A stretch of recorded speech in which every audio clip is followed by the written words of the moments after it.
Hi, I'm Maddie, and today my final speech is about male and female athletes' equality. I want to upset you all today. I want you to leave this class disbelieving and appalled because of the differences between male and female athletes. Most of us don't even know the injustices that are going on with the sports industry today. There's no exception to the unfairness between genders. Not saying there's no positive within sports. It helps with mental and physical health and brings communities together, but also has a lot of flaws in how treatment is between genders. The bottom line is female and male athletes should be handled with the same respect.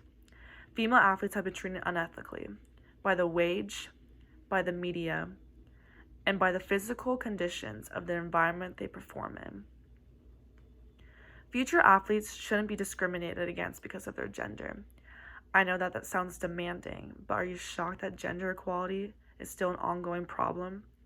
Sports is just another form of it. A lot of us might not feel very connected to sports, either don't play or don't really enjoy watching, but it's the principle of women and men being treated unequal. There's positives also that have come from genders, though, in sports. How athletes are treated. Title IX. The same amount of female and male sports in college. For example, if a college has a male football team, basketball team, and tennis team, they also have the same for women's. For example, they would have to have a women's soccer team, basketball team, let's say golf team. So they have to have 3 and 3 to match. This also goes the same amount of sponsorships, scholarships, and they could work with any company. So I'm not saying that sports industry isn't trying to fix inequality with gender. I'm saying that it isn't equal enough and it's not equal. Female athletes deserve better. This isn't enough for female athletes. Female athletes get less money within their sport. For example, the average female athlete is paid $71,635 compared to a male athlete that makes roughly around $6.4 million on average. This goes also into the environment which they use is less expensive. For example, March Madness in 2021, an Oregon Ducks women basketball player named Sedona Prince made a TikTok video showing the differences between the male weight room and the female weight room in March Madness. People were very upset about this. They were very upset because they saw the differences between the male and female weight room, and they couldn't believe that the females didn't get enough equipment like the males did. Also, this also goes into the difficult conditions that females play more in than male.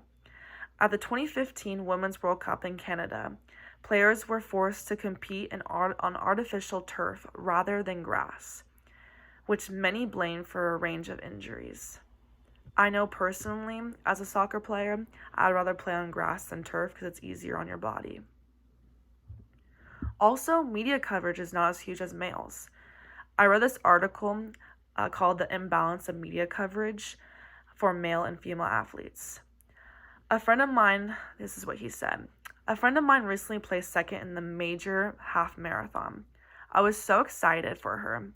Imagine my frustration when I read the newspaper article the next day and saw extensive interviews of the winner and runner-up for the males race.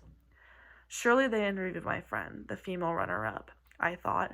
Yet as I scored the print and digital coverage, I only found more coverage of males. Frankly, this is just the reality in our society. Female runners and their competitions aren't giving enough media credibility that's due.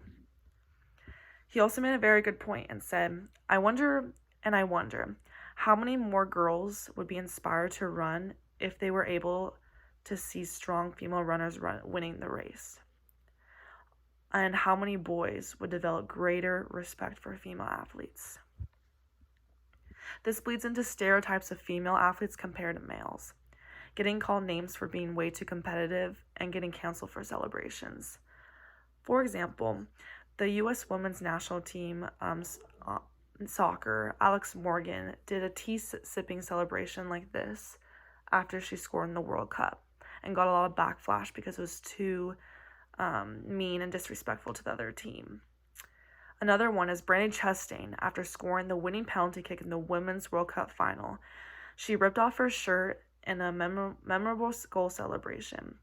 Although plenty of male football players have previously celebrated goals by tearing off their jersey, the prospect of a woman doing the same was way too much for some critics. Critics felt that it was inappropriate that Chastain was accused of shifting the focus from football and the tournament. This goes into being sexualized. Just because she took off her shirt in a goal celebration, it was too distracting and changed the focus, even though male athletes take off their jerseys all the time when celebrating. This is honestly something I experienced firsthand. I'm an excellent example of this, and I can vouch for my speech because I'm a female athlete and I play college soccer at Eastern Washington. How female athletes are treated on a college level. Nobody really comes and supports women games compared to males, and that is a big problem. I'm a soccer player here, and I feel like no one really comes to our games except for our parents and a couple of friends here and there, which is crazy because we play college. Also, I've noticed being an athlete, I go to a lot of the games to support other athletes, but for example, the male basketball team and the female basketball team, the audiences and the people in the stands is a vast difference of numbers. Also, we are second compared to male sports teams here, and also in many places I hear, including the weight room, the fields, and also the media coverage is huge. This goes into NCAA championships are focused more on male athletes.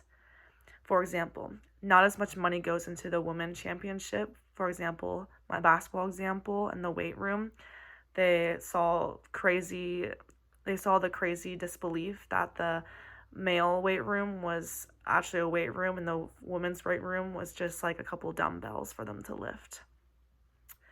Also, this goes into males are advertised more, March Madness, and also because becoming famous. This also goes into college athletics. I noticed that a lot of the male sports, especially the bigger ones, get more media coverage than the women's. This also goes into the prize and merch. I keep going back to March Madness, but they also showed when you qualify for March Madness, you get prizes and merch, and they show that the males get so much more equipment and cool jerseys, shirts, hats, socks compared to the women's. Because we've been battling against sexism forever, we think it's normal, and that shouldn't be the case. This is some reasons what we can do to fix the situation. We can support female athletes. We can go to the games. We can buy merch. We can also invest money into their program to help them out. Also, all genders come together and talk about this issue. If we have both genders and everyone talking about this issue, it would help the female athletes as well. Everyone should be concerned about how female athletes are treated in everyday life. Female athletes face this day to day. Another thing we can do is educate yourself on the topic and what are the inequalities. Also, shouldn't matter what gender you are, an athlete is an athlete. Thank you for listening to my speech, and I hope you learned something today. Thank you.